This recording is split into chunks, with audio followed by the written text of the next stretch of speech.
Voilà. Alors, moi, je m'appelle Balavoine, je suis navigateur et pilote. Et lui? Et moi, je m'appelle Jean-Luc Roy, je suis pilote et navigateur. Voilà. Je participe au Paris-Dakar, à mon avis, pour à peu près les mêmes raisons que les trois quarts des gens qui le font, c'est-à-dire pour le sport, pour le voyage, pour l'aventure, pour l'amour de la voiture, pour l'Afrique, pour la beauté du paysage, pour rencontrer des gens différents, pour... je sais pas, pour vivre autre chose, pour prendre des vacances, pour prendre de l'air, pour pas avoir de téléphone dans la voiture, pour plein de choses, pour conduire vite, pour essayer de naviguer et aider mon camarade à conduire vite. Qu'est-ce que je peux vous faire d'autre encore? Aller vite, conduire vite, vivre vite. Mais le 14 janvier 1986, tout s'arrête dans le désert malien, à bord d'un hélicoptère éclaté sur le sable. Daniel Balavoine et 4 autres passagers viennent de disparaître. Il y avait à bord Thierry Sabine, Jean-Paul Le Fur, le radio, François-Xavier Bagnoux, le pilote, Daniel Balavoine et Nathalie Audan du journal du dimanche. Et tous les 5 sont morts. Et pourtant je veux vivre sans poème, sans blesser tous ceux que j'aime. Être heureux, malheureux, vivre ça me fait malheur.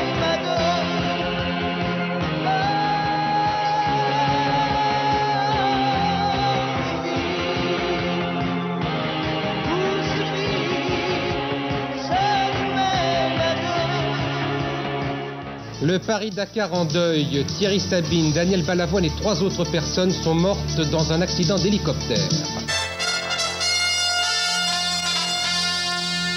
Le chanteur Daniel Balavoine et Thierry Sabine ont trouvé la mort dans l'accident d'hélicoptère qui a fait au total 5 morts sur le rallye Paris-Dakar. Tout s'est écroulé, c'était 2 personnes avec un charisme tellement énorme que voilà, c'était mon premier boulot et j'y croyais pas.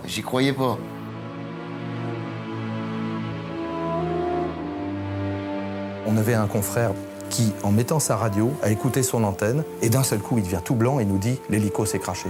Et là, on s'est regardé, on dit « quoi ?» Il nous dit « oui, l'hélico s'est craché avec tous ». Alors, on me dit « c'est pas possible ». Ça m'a un peu plus coupé les pattes que réellement effondré. Je savais plus quoi faire.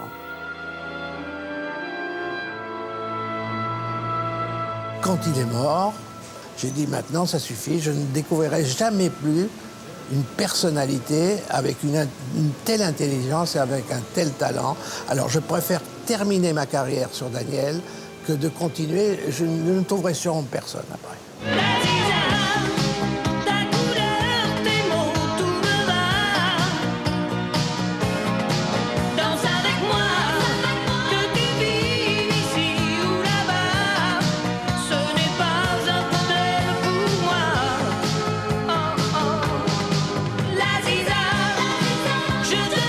Au moment de sa mort, Daniel Balavoine a 34 ans. Le désert africain le fauche en pleine gloire. Son dernier tube, l'Aziza, vient d'être consacré disque d'or.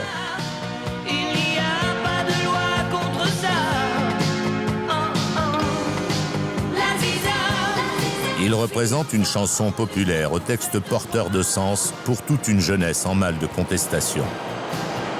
À l'image du jeune homme qui a commencé sa carrière au milieu des années 70, après une jeunesse passée à Biarritz et des débuts de chanteur dans la région. Il avait cette capacité d'avoir des réparties semi-humoristiques qui étaient un ton qui ne se pratiquait pas avec la hiérarchie à l'époque. Et un parler, curieusement, je dirais, légèrement banlieusard alors qu'il n'y a jamais vraiment habité, et une façon d'interpeller les gens qui étaient un peu des signes avant-coureurs de la génération des Coluche ou autre, la façon de s'exprimer, si vous voulez, avec humour. En fait, Daniel Balavoine a été très marqué par mai 68. À cette époque, il n'a que 16 ans, mais le discours contestataire le captive. Il s'intéresse à la politique et voudrait devenir député. Il approche même les leaders étudiants de la contestation qui organisent des tournées en région, mais il sera très rapidement déçu. On se faisait une image d'eux absolument extraordinaire, et puis finalement, quand on les voyait arriver, on n'entendait que des conneries, quoi. que des bêtises. Ça m'a complètement démobilisé. Et j'ai eu un petit peu le dégoût de tout. Et comme à ce moment-là, mon frère faisait médecine et avait une guitare, il a laissé tomber la guitare et continué la médecine. Et moi, j'ai arrêté mes études et pris sa guitare. Avec sa guitare, sa voix et ses tripes, Daniel Balavoine va rapidement sortir de l'anonymat et des galères. Après des débuts de choriste avec Catherine Ferry et Patrick Juvet, une rencontre sera déterminante. Geneviève Salama, une attachée de presse, lui présente le directeur artistique le plus influent de chez Barclay. Il est frappé par la particularité du jeune chanteur. C'est surtout le timbre de sa voix au départ qui m'a séduit. Il dit, je veux absolument le voir. Et Geneviève Salama m'a dit, moi je veux bien te l'emmener, mais je t'avertis, c'est un grand rebelle. Ça m'étonnerait beaucoup qu'il veuille travailler avec toi. Parce qu'il sait ce qu'il veut, il est très dur dans tout ce qu'il fait. Mais j'ai dit, mais ça m'est égal, amène-le-moi. Je suis chanteur, je chante pour mes copains. Je veux faire des tubes et que ça tourne bien. Il rentre dans mon bureau et je lui dis, est-ce que tu aimerais bien travailler avec moi? Il m'a dit, écoutez, monsieur Missire, moi je vais déjà vous donner mes conditions. Voilà. Et ensuite, si vous les acceptez, on va voir. Alors, mes conditions sont très simples. Je veux faire déjà 33 tours par an. Je veux enregistrer dans le studio qui me plaît, avec le preneur de son qui me plaît, avec les musiciens qui me plaisent. C'est moi qui dois tout choisir dans le répertoire que je dois faire. Et allez savoir pourquoi, sans hésiter une seconde, je lui ai dit d'accord. Il m'a regardé, il me dit mais c'est pas possible, vous êtes d'accord sur tout ce que je viens de vous dire? J'ai dit je suis d'accord sur tout ce que tu viens de dire. Il m'a dit bon, amenez-moi le contrat, je vais le signer. Et je lui ai dit mais tu veux pas savoir combien de pourcentage tu vas toucher quoi? Non, non, je m'en fous de tout ça. À partir du moment où je suis libre de faire ce que je veux faire, à ce moment-là, je suis d'accord pour signer avec vous.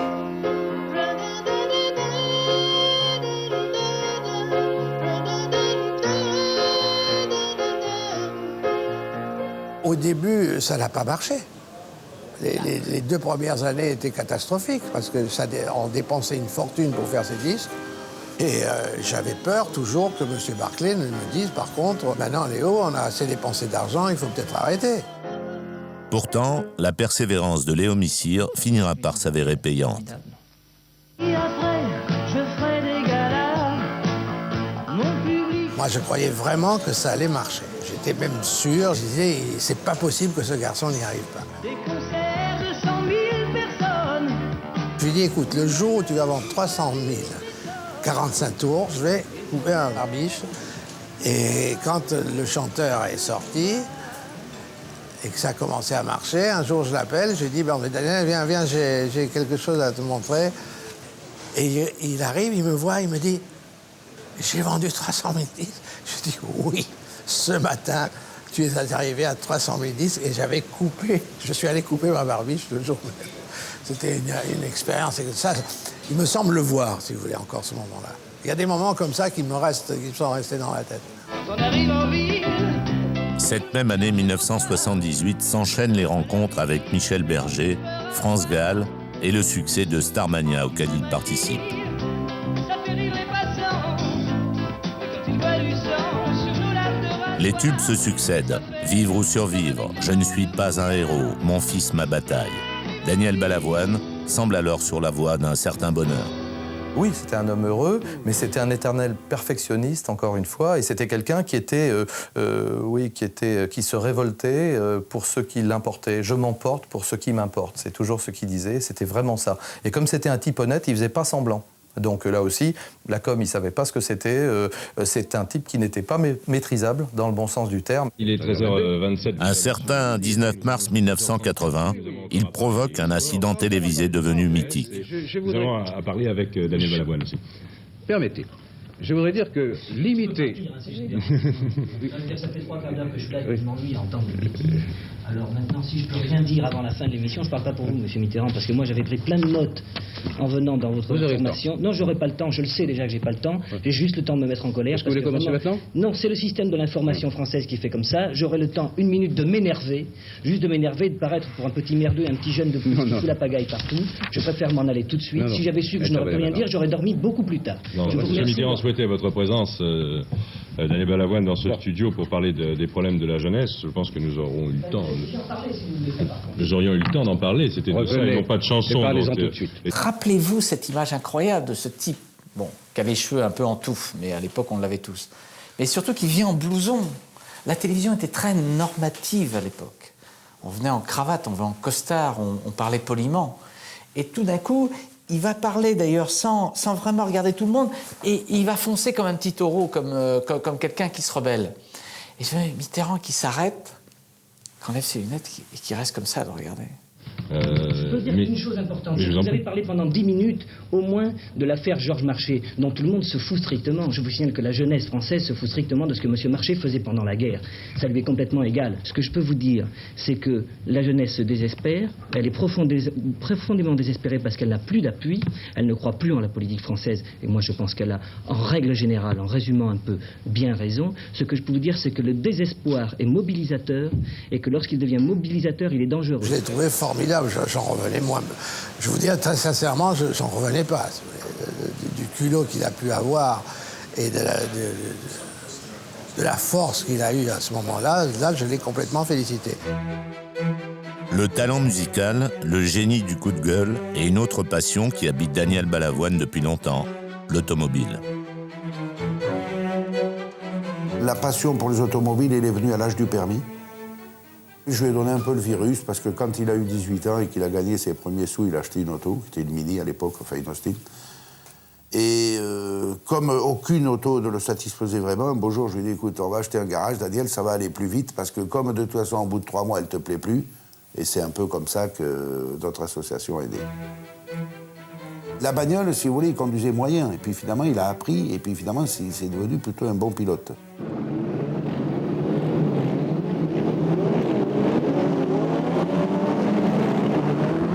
Le Paris-Dakar, c'est l'épreuve phare des années 80. 500 concurrents lancés dans le désert, dans un décor digne des plus grands films hollywoodiens. Épreuve contestée, voire décriée, elle attire pourtant de nombreux adeptes et personnalités. Daniel Balavoine fait partie de ceux qui veulent se lancer dans l'aventure.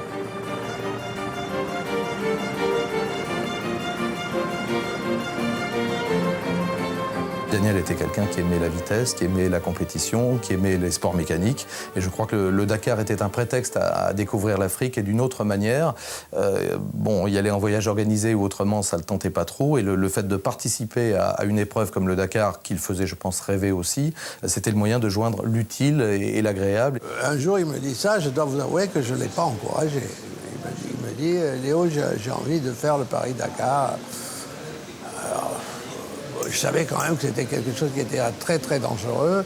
Là, je vous avouerai, il n'y a pas eu de prise de bec, attention. Je ne lui ai pas dit non, il ne faut pas le faire.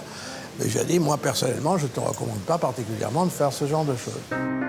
Mais en 1983, Daniel Balavoine, obstiné comme à son habitude, participe à l'épreuve pour la première fois avec un équipier du Sud-Ouest, mais la voiture est mal préparée.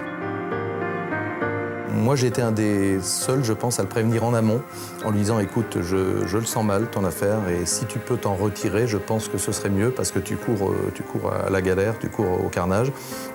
Il m'a dit, écoute, j'ai tellement envie d'y aller que j'y vais, même en connaissance de cause. Le Paris-Dakar, je suis complètement inscrit et complètement impliqué dans l'affaire maintenant. Il n'y a pas de doute, enfin, à moins que je me casse une jambe ou un bras ou quoi que ce soit d'ici là. Tout le monde essaie de me décourager maintenant que j'ai dit oui. Personne n'y arrive, d'ailleurs, cela dit.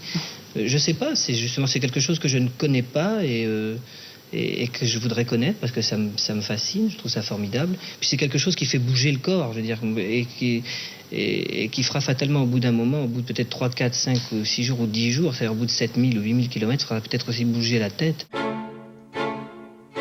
Et donc il y est parti, et malheureusement j'avais raison, puisqu'il a abandonné dans la première étape chronométrée. Daniel sera déçu, bien sûr. Mais sa voiture, une fois réparée, il continuera par le chemin des écoliers jusqu'à Dakar. Cela lui permet de découvrir l'Afrique et sa pauvreté. C'est de cette découverte qu'est né son engagement pour le Sahel et sa volonté de s'impliquer dans des actions concrètes qui vont peu à peu et de manière inexorable ancrer le destin de Daniel Balavoine. Et là, il a reçu un grand coup dans la gueule, quoi, comme il le disait, un choc incroyable, un choc de civilisation, un choc de culture, voir ces gens si pauvres et ayant si besoin d'eau, si besoin de choses fondamentales. Je crois qu'il a été choqué, interpellé, et il s'est dit, dès ce moment-là, à mon avis, il s'est dit, il faut faire quelque chose, quoi. L'idée, après, de s'occuper de cette histoire de pompe qui est devenue la Fondation Balavoine, c'est un peu la rencontre de l'Afrique, de ses couleurs, de ses odeurs, et de ces paradoxes qui a fait qu'un jour, il s'est dit « Est-ce qu'on ne peut pas amener de l'eau à ces gens-là » Daniel Balavoine sera donc profondément marqué par les traversées des villages très pauvres du Niger et du Mali. Il n'aura également de forts liens d'amitié avec l'organisateur du rallye Paris-Dakar. Ça m'a fait aussi découvrir un monsieur pour lequel je garde une grande admiration, un grand respect, qui est Thierry Sabine, qui est le monsieur qui organise ce rallye. Et puis ça m'a fait connaître plein de gens que j'aime et que je respecte. Les rapports de Daniel avec Thierry étaient effectivement excellents. Je crois qu'ils s'estimaient beaucoup, tous les deux. Daniel appelait souvent Thierry Baden-Powell, ou le chef des scouts, ou ce qu'on veut, pour se moquer de lui et de son côté chef de caravane. Et là aussi, j'emmène ma bande avec moi dans le désert. Mais il savait que c'était une organisation absolument remarquable. Et surtout, je crois qu'ils partageaient ensemble cet amour de l'Afrique, vraiment. Thierry Sabine, l'homme en blanc dans son hélico blanc. Les concurrents avec humour le surnomment Dieu ou Big Brother. Il dirige et surveille la course, omniprésent, vigilant. Il y a deux endroits, il y a plusieurs endroits où ils peuvent couper. Il se rend également sur les lieux des accidents sur le rallye, réconforte les blessés, organise les secours. Il aime aussi rencontrer les Africains, toujours curieux et pour lesquels le rallye est un événement important. Hey, le Sénégalais, il va bien, il est là.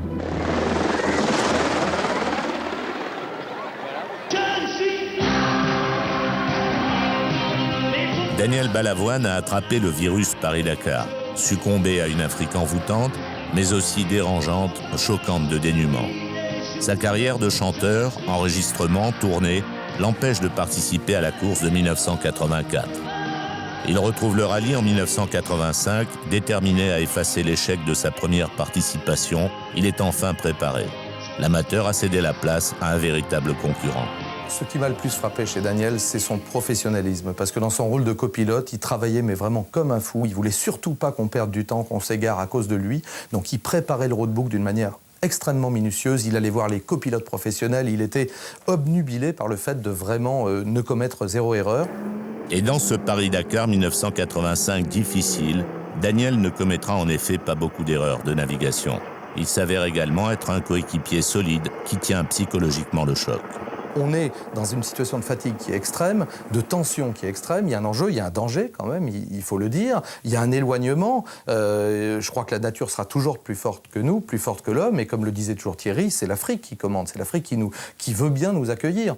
Qui que vous soyez, soyez modeste avec le désert. Soyez modeste. C'est une leçon de modestie avant toute chose. S'ils nous acceptent aujourd'hui, ça sera clean. Sinon, Inch'Allah. Inch'Allah, en effet, avec de grosses surprises, comme ici en Mauritanie, où malgré les moments pénibles d'un ensablement collectif, Daniel conserve son sens de l'humour. Il terminera 30e à Dakar, malgré les difficultés. 2 heures qu'on est là et en fait on est dans une poche. C'est du sable très mou. Ça nous a réussi jusque-là. Et là on est... C'est armoire, comme on dit chez moi. C'est une armoire normande. J'ai le souvenir d'une chose qui m'avait impressionné. Je le connaissais en tant que chanteur. Et quand on était planté dans ce grand ergue-là, à un moment donné, on arrive à sortir sa voiture du grand ergue, et c'est Jean-Luc Roy qui la sort de là. Et il part assez vite, il ne fallait pas qu'il s'arrête, mais il ne savait pas trop où il allait. Et là, Balavoine lui a hurlé la direction, et j'ai réalisé qu'il avait vraiment une voix de chanteur, parce qu'il a poussé une phrase, mais avec une telle force que vraiment c'était très impressionnant. C'était un chanteur. Un chanteur en effet aux multiples projets. Le calendrier de la star est plein longtemps à l'avance. Daniel, sans compter avec le destin, parle de son planning professionnel en janvier 1985, au moment du rallye, un an avant sa mort. Ses prévisions s'étendent sur plus d'une année. Ensuite, je vais aller 2 mois chez moi, c'est-à-dire à Biarritz, en fait, où là, pareil, je vais transporter tout mon matériel de musique, tout ça pour écrire l'album que je dois enregistrer en juin, juillet et août. Après ça, je vais faire la promotion de cet album. Après ça, je vais partir en Angleterre 6 mois pour faire un album avec un groupe. Et après ça, je vais revenir en France. Ça fait qu'on est déjà à 86, mi-86, mine de rien. Je vais revenir pendant l'été 86 pour répéter et faire au Palais des Sports un spectacle en octobre 86. Voilà. Mais ce planning sera quelque peu perturbé. En effet, Daniel Balavoine, durant l'année 1985, va lancer avec Thierry Sabine une importante opération humanitaire, Paris-Dakar, Paris du Cœur, qui se déroulera en janvier 1986. Il s'agit d'implanter 40 pompes à eau dans le Sahel. Tout au long de l'année 1985, Daniel va s'engager et préparer cette opération. Il ne voulait pas le faire d'une manière médiatique, c'était vraiment s'impliquer, pouvoir vraiment comprendre ce dont avaient besoin ces populations. Il aimait sincèrement ces gens-là, qui sont sans artifice. Je pense que c'est pour ça qu'il les aimait, pour leur simplicité, pour leur gentillesse naturelle. On sentait qu'ils se sentaient bien en Afrique, et en plus avec une vraie mission de pouvoir bien faire les choses au niveau de l'humanitaire. C'était pas non plus une opération de promotion, c'était vraiment son projet à lui. Daniel décide même de donner les droits d'une chanson de son nouvel album sorti en octobre 1985 pour financer une partie du projet. Le titre de la chanson, « L'enfant assis attend la pluie ».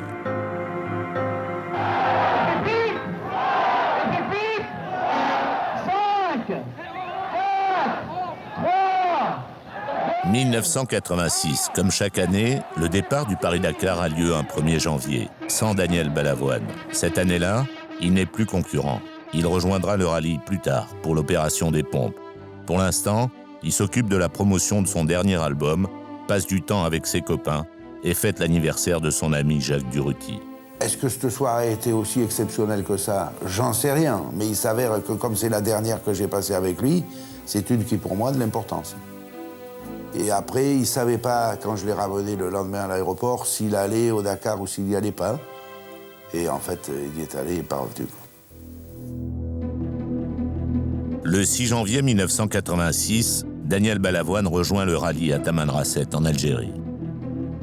L'opération Paris-Dakar, Paris du Cœur doit démarrer le surlendemain à Agadez, au Niger. Je sais que Daniel Balavoine était sur le rallye pour une opération humanitaire à laquelle aussi bon nombre de concurrents dont je faisais partie participaient. Et ça montrait un petit peu la dimension humaine de cette épreuve. Et je crois que c'était tout à fait normal d'essayer d'aider les pays traversés et les populations locales. Avant de démarrer l'opération humanitaire, Daniel a un souhait particulier qui lui tient à cœur. Un souhait dont il a parlé avec Thierry Sabine. Lorsque Daniel arrive sur le rallye, Thierry lui promet d'essayer de l'emmener en hélico sur une étape de manière à lui permettre de découvrir le rallye forcément de la plus belle des manières, puisque l'hélico est partout à la fois, et de surcroît partager ces moments-là avec lui, avec Thierry, ce qu'il n'a pas eu l'occasion de faire. Donc c'est vrai que c'est une occasion exceptionnelle. La Sécrème, un des plus beaux massifs du Hogar. Une très belle étape du rallye que, malgré sa demande, Daniel, premier signe du destin, ne pourra pas parcourir dans l'hélicoptère de Thierry Sabine. Thierry lui avait répondu avec grand plaisir, mais pour l'instant, on ne peut pas le faire à ce moment-là, quand on était dans la Sécrème, puisqu'il y avait un hélicoptère de France 2, de la télévision, qui s'était crashé, heureusement sans gravité.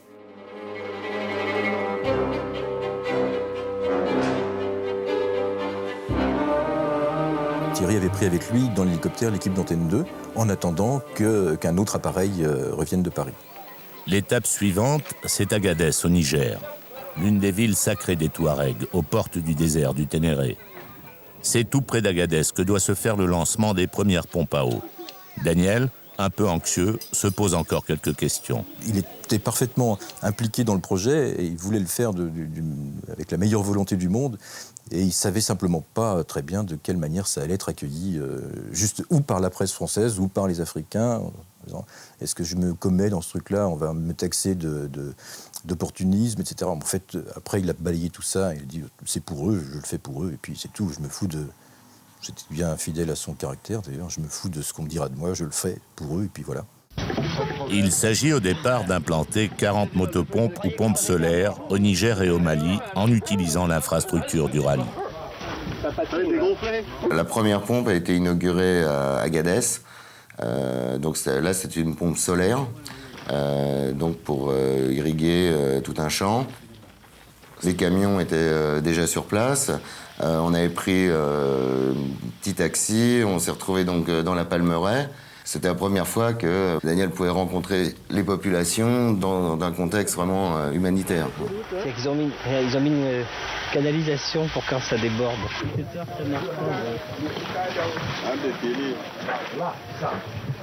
Daniel était très surpris de l'accueil, tout à fait ravi, parce qu'il ne s'imaginait pas que ça allait être comme ça. Il pensait que ça allait être très officiel, etc. Mais en fait, non, c'était une grande fête. Une grande fête de village africain. Je ne pense pas que c'était un rôle. Il était vraiment content de faire ça. Il était simplement juste heureux de faire ça. Les techniciens avaient travaillé déjà depuis une dizaine de jours pour la mettre en place. Quand l'eau est sortie, Daniel était un petit peu comme un enfant. On le voit, il prenait des photos. Des journalistes étaient présents, il nous racontait... Enfin, voilà, c'était plusieurs mois de travail et le démarrage de tout un programme, quoi. Daniel, 5 jours avant sa mort, dans ce qui est probablement sa dernière interview, fait comme toujours preuve de détermination. Tous les gens, à un moment de leur vie, ont envie de faire quelque chose, des choses comme ça. Et je crois que malheureusement, les gens laissent trop souvent passer l'envie. Et je crois que c'est quand on a envie qu'il faut les faire. Parce que peut-être que dans 1 an ou dans 2 ans, j'aurai plus envie pour diverses raisons. Je sais pas, parce que devant l'impuissance, parce que c'est une goutte d'eau dans le désert, ou devant le dégoût de l'attitude de certains, de gens qui ont des fois l'esprit négatif quant à ces activités. Alors je sais qu'en ce moment, j'ai envie de le faire, et tant que cette envie me soutiendra, je continuerai. C'est banal. C'est très banal. Enfin, je trouve. Après la pose des premières pompes, le trajet du rallye doit opérer une grande boucle pendant 3 jours dans le Ténéré. Le Ténéré, c'est le désert des déserts en langue touareg. Certainement l'une des plus belles étapes du rallye, si ce n'est la plus belle. Immensité, pureté des dunes, un spectacle unique que là encore Daniel voudrait pouvoir contempler dans l'hélicoptère avec Thierry Sabine. Pourtant, une fois de plus, Daniel Balavoine ne pourra pas réaliser son rêve. L'épreuve est particulièrement difficile, il y a trop de casses et de nombreux accidents. Thierry Sabine est débordé et l'hélicoptère sans arrêt sollicité par les égarements des concurrents et les secours aux blessés. Malheureusement, il y a énormément de blessés très graves. Je me rappelle notamment de Véronique Anctil, donc la petite boulangère de Rouen, c'est ainsi qu'on l'appelait, qui était défigurée parce qu'elle avait tapé elle était à moto, elle avait tapé son guidon. Il y avait eu notamment Jean-Michel Baron, un motard officiel de l'équipe Honda, qui était dans le coma, dans un coma très très très profond. Et là, il faut aussi rendre hommage à Patrick Fourtic, qui était le pilote qui se pose dans des conditions absolument acrobatiques pour évacuer Jean-Michel, etc. Donc il y a eu énormément d'événements très importants. Tous ces événements ont donc pour la seconde fois empêché Daniel Balavoine de monter dans l'hélicoptère de Thierry Sabine. Petit à petit, le destin se précise. Étrangement, Daniel n'était pas à l'aise avec la notion d'avenir. Ce qui m'intéresse, moi, c'est l'heure. L'heure, le moment. Je veux dire que le passé, moi, je vis pas de ça, ça me nourrit pas. Et l'avenir, je sais pas de quoi il est fait, puisque je ne sais pas combien j'en ai devant moi d'avenir. Une des chansons de Daniel Balavoine est particulièrement significative à cet égard. Et j'ai souvent souhaité de partir avant les miens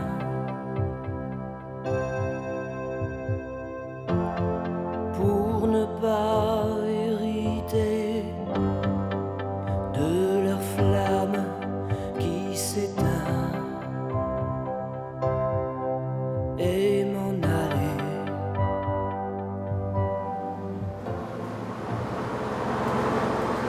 Le 13 janvier 1986, la veille de sa mort, Daniel rejoint Niamey, la capitale du Niger, l'une des étapes du rallye.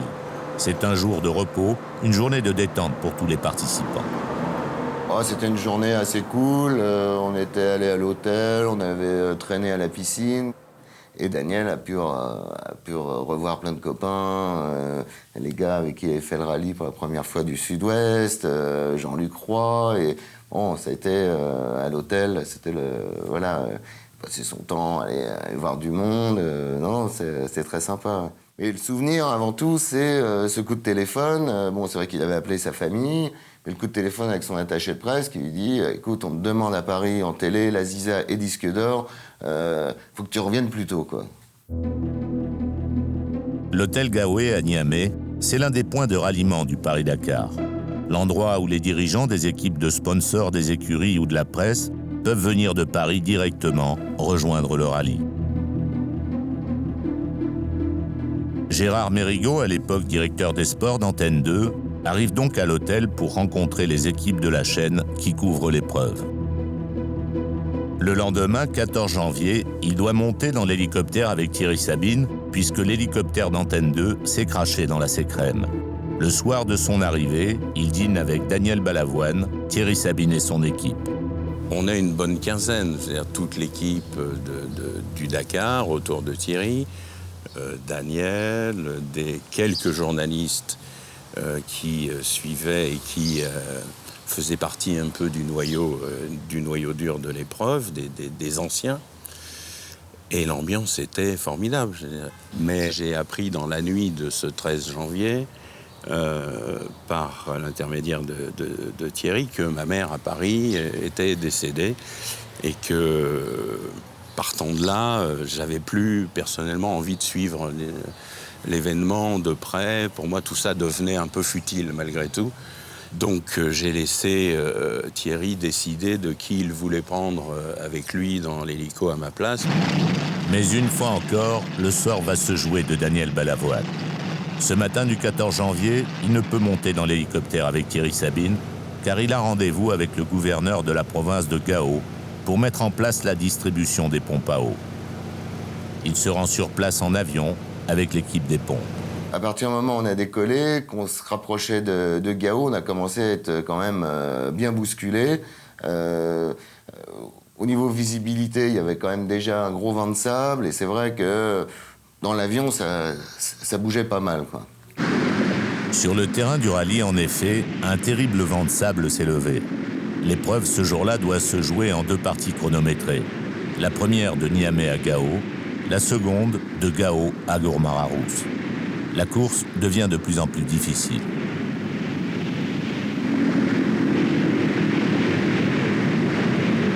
Au départ, il y avait eu un vent de sable gigantesque.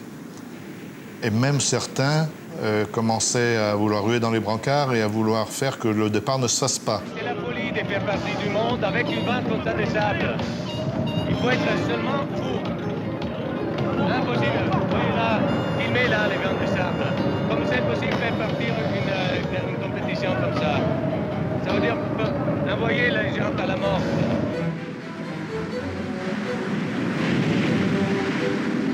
Certains veulent annuler la course. C'est sans compter avec l'obstination de Thierry Sabine, pour qui le vent de sable fait partie de l'épreuve.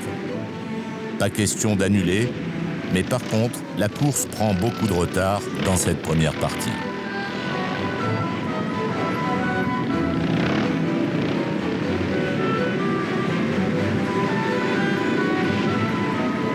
On quittait la piste parce qu'il y avait des petits villages, la piste était cachée, donc après on se perdait, on tombait dans des champs qui n'étaient pas cultivés, hein, mais après on était obligé de rentrer dans ces gros épineux et on crevait. Je me rappelle qu'il y avait des voitures de partout.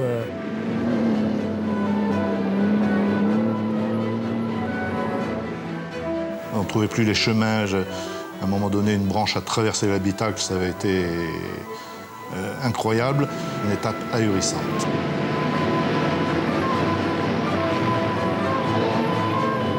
C'est d'ailleurs dans cette étape que le prince Albert de Monaco va abandonner la course avec son coéquipier Jean-Pierre Marsan. Nous avons rejoint Gao dans le camion balai. Et oui, on a dû abandonner le véhicule sur place qui après a été récupéré, mais j'ai effectivement connu les affres du camion balai.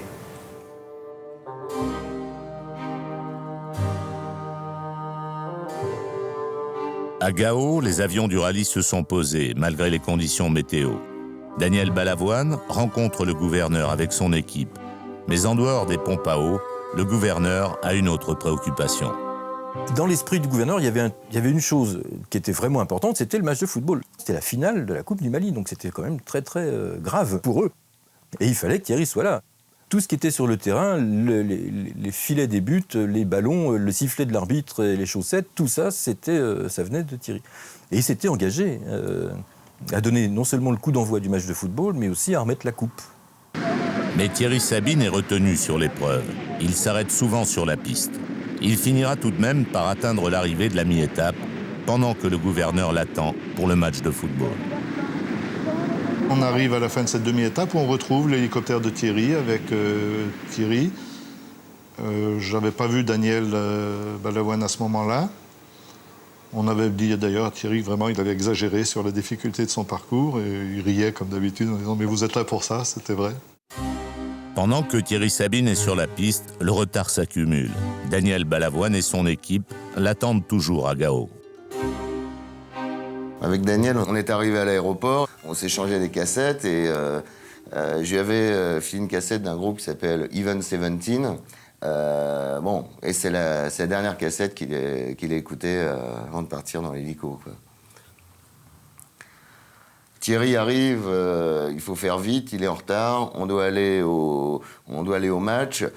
Quand on est arrivé sur place, tout le monde était un petit peu impatient, le gouverneur, le match allait démarrer en retard, Thierry a salué tous les joueurs, le ballon a été placé au milieu du terrain, il a donné le coup d'envoi et on a dû regarder à peu près 5 minutes du match.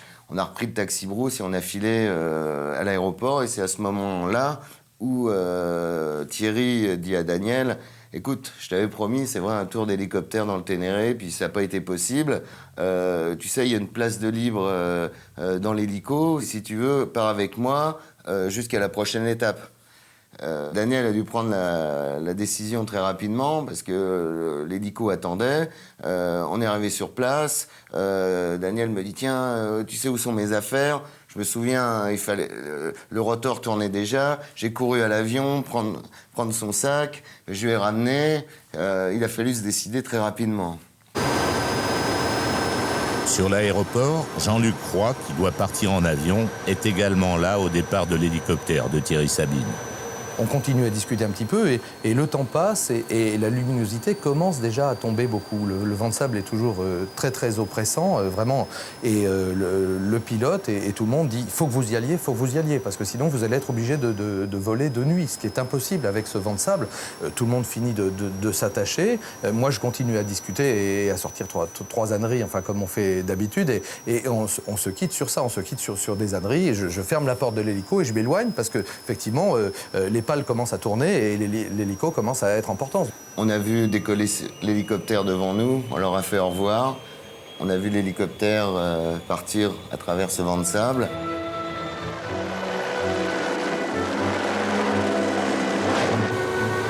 J'ai très nettement dans la tête la vision de la bulle de l'hélicoptère comme ça, avec François-Xavier Bagnoud aux commandes, avec Daniel qui faisait au revoir d'un air moi j'y suis, pas vous, et c'est bien fait pour vous, etc. C'est une image qui est terrible parce que c'était devenu un ami depuis un moment, et puis c'est quelqu'un qu'on n'a jamais revu, et puis à qui j'aurais aimé dire beaucoup de choses. En quittant l'aéroport de Gao, l'hélicoptère de Thierry Sabine doit se rendre à l'arrivée à Gourmararousse. La visibilité n'est pas très bonne, bien que le vent de sable se soit un peu apaisé. Mais l'hélicoptère va s'arrêter au passage du départ de la deuxième épreuve chronométrée de la journée. Au départ du deuxième tronçon, il était là. Quand nous, on est partis, Thierry était là avec son hélicoptère. Oui. On a un peu discuté avec Thierry, comment l'étape était, si elle était aussi dure que la première.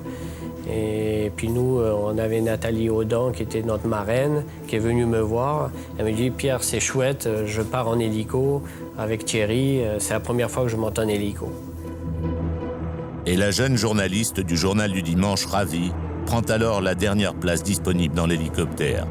Il est environ 18h et le jour commence à tomber. Jean-Luc Roy, quant à lui, quitte l'aéroport de Gao pour se rendre à Tombouctou, car les avions ne peuvent se poser à l'étape de Gourmararousse, où il n'y a pas de terrain d'aviation.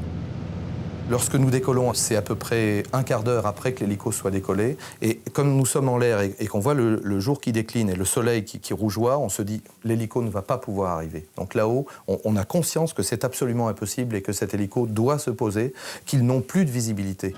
Effectivement, après avoir survolé quelques concurrents sur la piste du rallye, la nuit est pratiquement tombée.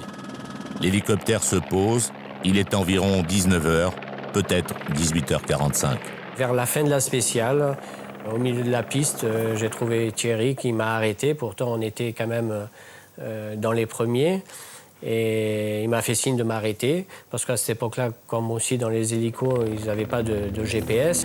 Et il m'a juste ouvert la porte et m'a dit où on est. On est à 21 km de l'arrivée. Et je me suis retourné vers Thierry. Je lui ai dit, mais il y a un problème. Il me dit, non, non, tout va bien. Il dit qu'ils viennent nous chercher. On reste ici.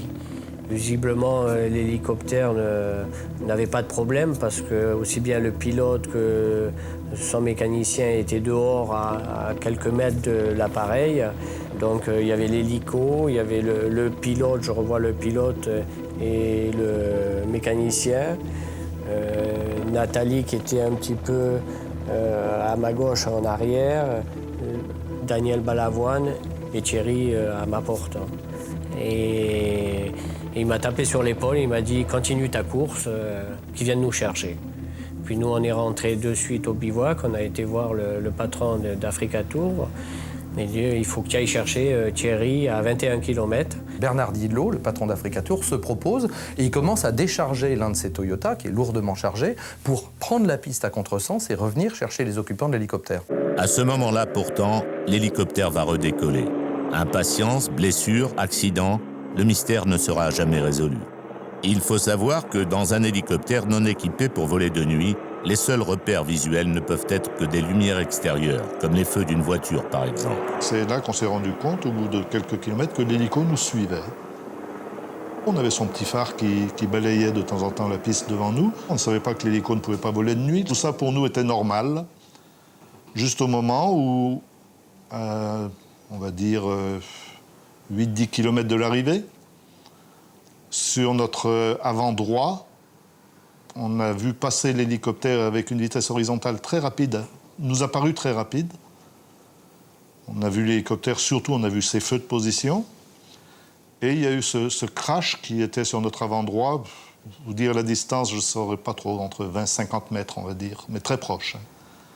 Ça fait un bruit comme une explosion, comme une implosion. Comme quand vous jetez une allumette dans un barbecue plein d'essence. Ça fait un wouf très très fort, sans flamme. Et juste à la fin, une gerbe d'étincelles qui, je pense, venait de la fin de rotation du rotor. Là, sur le coup, avec Jackie, on se dit, tiens, on nous jette une balise pour nous signaler qu'on n'est pas sur la bonne piste. Puis très rapidement, on se dit, non, c'est l'hélico qui est tombé. Donc on s'est rapproché tout de suite du lieu du drame. Et là, dans nos phares, on a vu donc des débris. On a réalisé qu'on ne pouvait rien faire, on n'avait rien pour aider qui que ce soit. On n'a rien dans la voiture qui permet de sauver des gens. Et en même temps, il y avait une odeur de kérosène tellement intense, mais très très très forte, odeur de kérosène, qu'on a eu peur que ça nous pétait la gueule.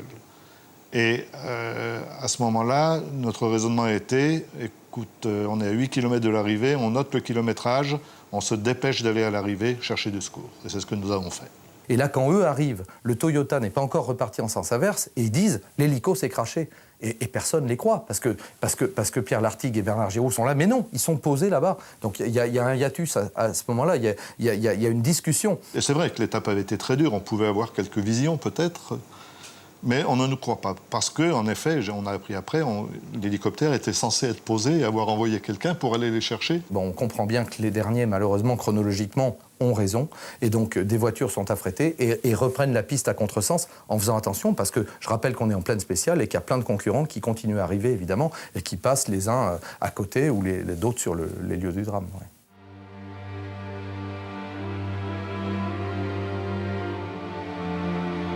Sur place, à Gourmara-Rousse, à 8 km seulement du lieu de l'accident, c'est la consternation. Les quelques membres présents de l'organisation ne veulent pas diffuser la nouvelle trop rapidement, avant au moins que les familles des victimes soient prévenues. Pourtant, sur le bivouac, la nouvelle du crash de l'hélicoptère commence à se répandre. Les concurrents sont incrédules.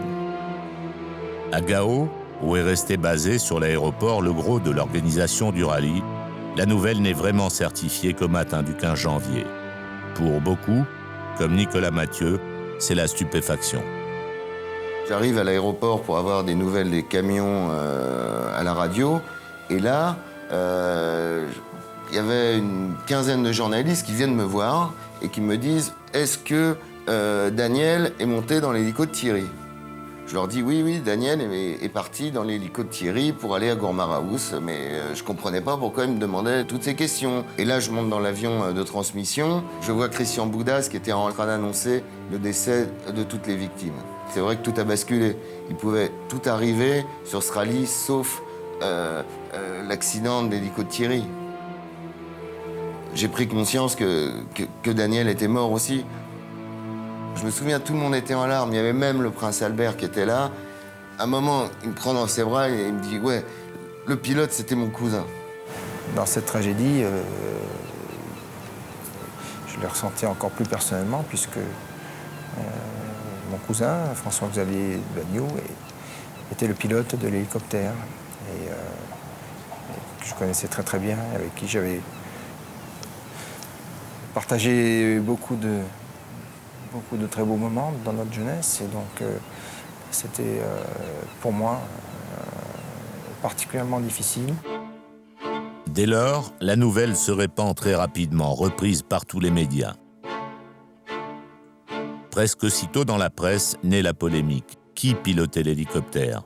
Le jeune pilote surdoué François-Xavier Bagnoud ou Thierry Sabine? Et surtout, pourquoi l'hélicoptère a-t-il redécollé après s'être posé? On ne voit pas une raison, même vis-à-vis de Thierry, d'avoir redécollé pour se rendre à l'arrivée, alors qu'ils avaient pris la précaution de s'arrêter et de demander une voiture de venir les chercher. Donc ça, c'est une question qui restera vraiment posée à jamais. La réponse n'existe pas à cette question. Qu'est-ce qui s'est passé? On ne le saura jamais. Ça peut être une défaillance du pilote. L'autre pilote, ils étaient deux pilotes. Alors un pilote qui dort, l'autre pilote qui s'endort également, pourquoi pas? On a tout vu. C'est comme en voiture, hein, on voit des erreurs. C'est ça les facteurs humains. C'est la défaillance de l'homme. Ça peut être un passager arrière qui ne sait pas que la commande principale, c'est le pas général, il met son pied dessus et l'hélicoptère tombe de 50 mètres. Ça peut être une défaillance mécanique. Pourquoi n'en a-t-on jamais parlé? C'est triste, ça. Les défaillances mécaniques, ça existe aussi en aviation. Une surestimation de la météo qui se dégrade facilement. Mais il y a tellement de réponses.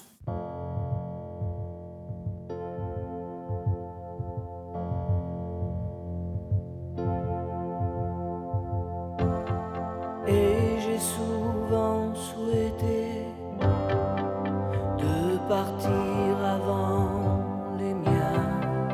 Quelques jours plus tard, Daniel Balavoine est enterré à Biarritz, où il a passé sa jeunesse. Daniel le chanteur, Daniel le poète, Daniel le révolté, une foule nombreuse l'accompagne pour son dernier voyage. Et m'en aller.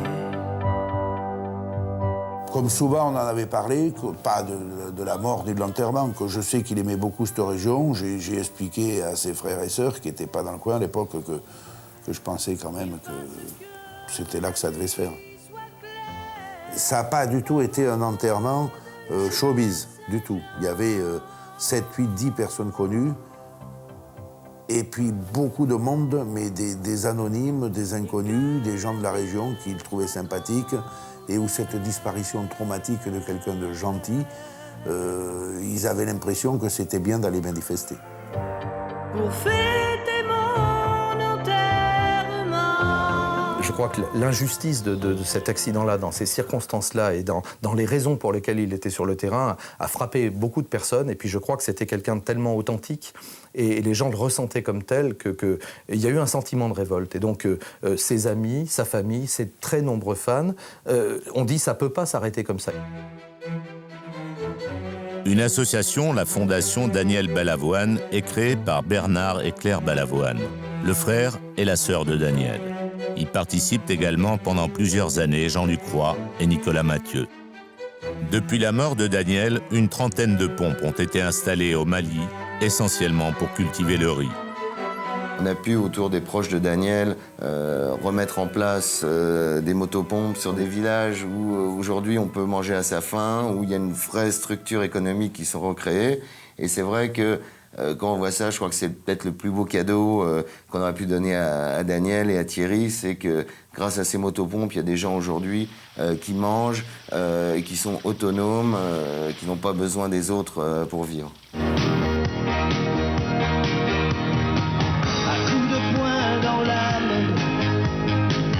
J'ai trouvé la trame qu'il faut. Pour mourir célèbre, il ne faut rien emporter. C'est extraordinaire.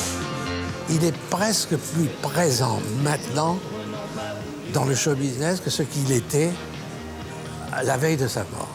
C'est inimaginable. Si vous voulez, ça prouve la qualité de ses chansons et le talent qu'avait ce garçon.